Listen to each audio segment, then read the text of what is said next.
Hello everyone, this is a 30 back with another how to play and a playthrough. Today we're going to look at how you play this little solo game called Unsurmountable from Scott Elms and Button Side Games. It's an 18 card game. I do have some expansions for it like Rescue Mission, Big Climb, and Dual Peaks, which adds some stuff, but we won't look at that right now. In it, you have 18 cards. You're going to take this helicopter one, put it aside for the moment. And then you have these cards here. These are your mountain cards, what are they called? 17. And the rescue chopper card is 18. They can shuffle these and form a face down deck.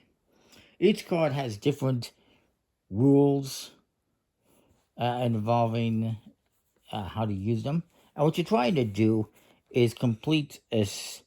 You're going to be building a mountain and trying to complete a path from the base to the very top. And you'll see, as you can see here in this image.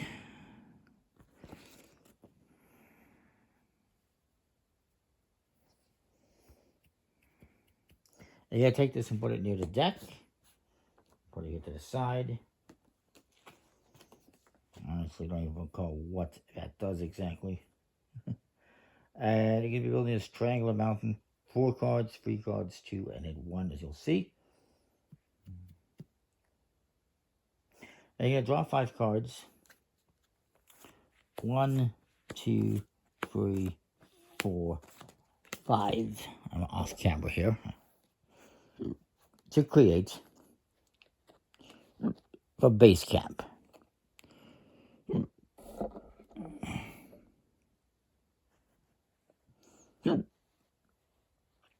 These are cards you're going to be able to use to build your mountain, to start things off.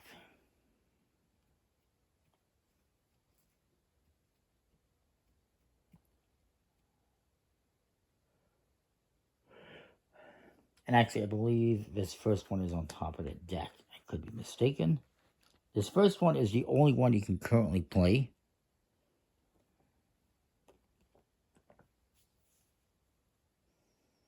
These other ones you can use, discard them to use their abilities. And it says do not rearrange them unless allowed to do so by an ability. So that's your first card. These are your ability cards.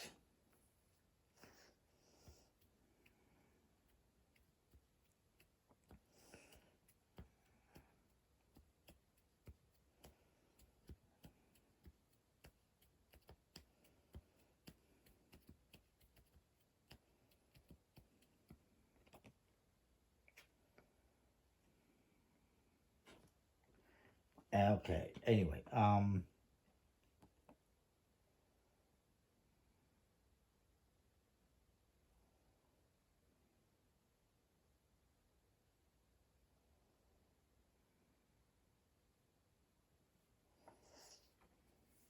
so this is the first card I have to play. So I will do so. At the start at the bottom out, I can place in any one of these 4 spots. I'll flip over the next one. You know what? I might as well throw that one on here. It works well enough. Let's see what the next one is.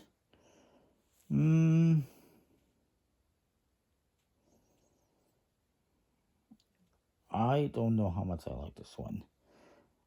Now, but the different abilities, every card has different abilities. This one says I can choose a card in the base camp and remove it from the game. Do not use its abilities, so I can get rid of any one of these cards. This one says reduce the size of this base camp by 1. Keep this card by the deck as a reminder. I really don't want to do that. Although, it might give me more options in the deck here. But later on, choose a card in the mountain and remove it from the game. Do not use its ability. And this one says, choose a card on the mountain, remove that card from the game without using its ability, replace it with this card. Do I want to do that? Not in the strictest definition. Now you'll notice as well there's different symbols on the cards. Like this one is a little lake, this one is a tree, that's a forest, and this one is a little tent, it's a camp. There's one other one, this one has a helicopter. You got this one, which is like a bear cave. And you got this one. It's the only one that has the snowman. The, what do I call it? And those symbols can be used in a more advanced game. And there's other stuff as well that you can use in an advanced game. So let's see what I'm going to do here. What am I going to do? You know what? I might as well just play this one here. It's still nicely connected, so that's fine. I can do one more on this low level, and I can move up to the next level as soon as I can. Which right now I can. You know what? I'm going to play this one here. It connects to that. It doesn't matter if this is connected, as long as I have a path going from the bottom straight to the very top. I'm good. The next one here connects well enough to here. I might as well just play this one to finish off the bottom. Now we have a slight problem. If I play this one here, I could technically play it here, but that really limits my options. If I play this one here, I got no path going up, so I don't want to do that. So, choose a card in the mountain, remove it, do not use its ability. Choose a card in the mountain, remove it, do not use its ability, replace it with this card. I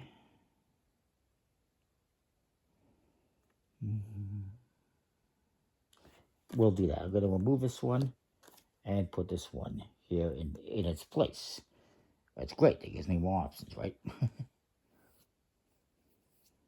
And this one, to refill, you're supposed to refill from the left, I do believe. So I'm just going to shift these over.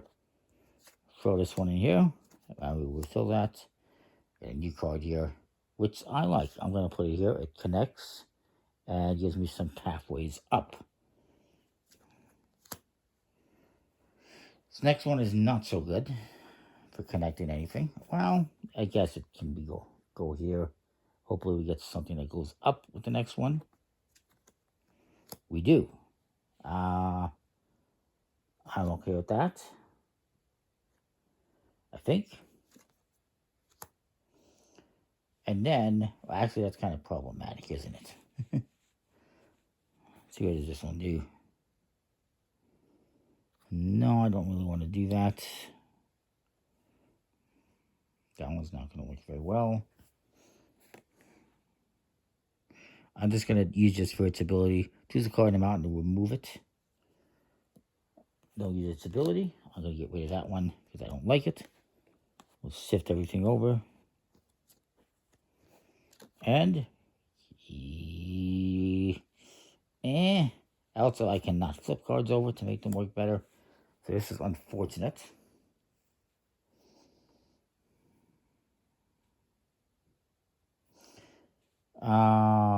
Rotate a card on the mountain 180 degrees. Swap the first card with the card on the mountain. I could do that. I'm going to do that. I'm going to use this ability. Swap the first card with the card on the mountain. So I'm going to get rid of that. Swap this one with this one. And now we have a path going up again. And then we shift these over, yes. This is the last card I have here. So I guess we could put this one here. Unfortunately, I have no more cards. I might be able to use one of these abilities. Let me just double check here.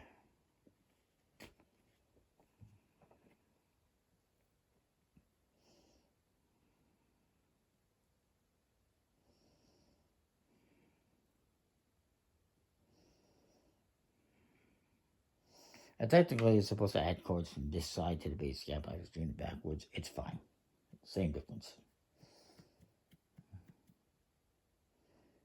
And I guess I can continue going off the base camp.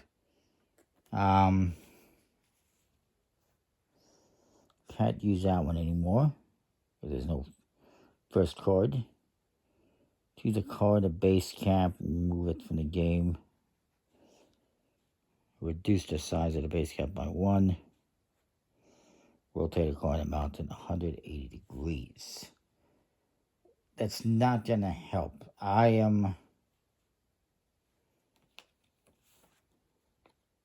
This is actually supposed to go on the bottom of the deck. I forgot to do that. But basically, there we go. That's the bottom. It's just supposed to, I guess, go. I don't know. It's there. It's the last card. So unfortunately, I think I have failed. Because there's nothing else I can really do to change anything.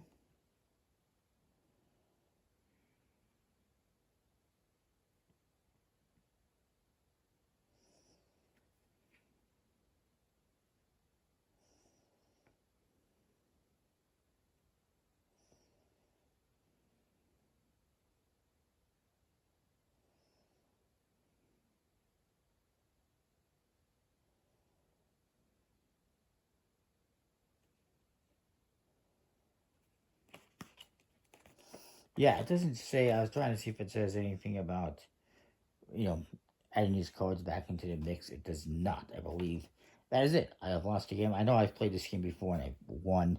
I've done okay. Again, you need to get a path from the bottom here all the way to the top, which we do. We start here. We go this way, this way, this way, this way. And then we would either go this way or it would have to be this way. In order for me to win, I would have to have, let's say, this card on the top of my mountain. And there's our completed path. If I had done that, I would have won. I didn't. And I can't really use any of these cards to make any changes. That's the game in a nutshell. Hopefully it makes some sense. Again, you have the forests, taps, lakes, caves, and the Yeti. Wherever he is right now. He's on the mountain somewhere. There he is. You can use those for a more advanced variant. There's actually 5 different levels of difficulty. The second one, you would just start with a base cap that has just 4 cards instead of the 5. Level 3,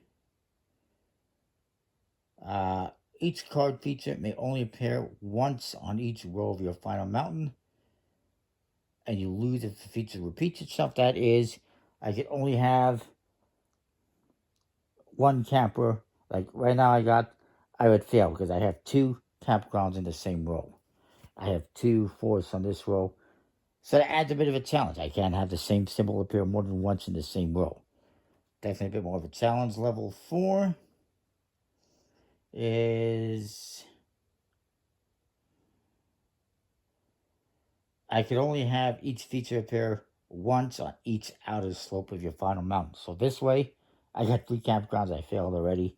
This way, I got 2 forests. You can only have one of each on each slope. It's a different challenge. At level 5, the path to the peak must have fewer climbers than the height of the mountain. And you only count the climbers on or next to the path segments along your chosen path. For instance, I got a climber here. If we're going this way, that's it. I got basically 1 climber on my path. So in that instance, I would probably win. So, yeah, it's an interesting little game. It's nice artwork. Very travel friendly because it's just a little wallet. Interesting expansions. And good quality cards. A little thinness. I like it. It's a pretty cool game. Hopefully that makes sense. Comment, like, subscribe, what you think. And we'll see you next time for more. Thanks for watching.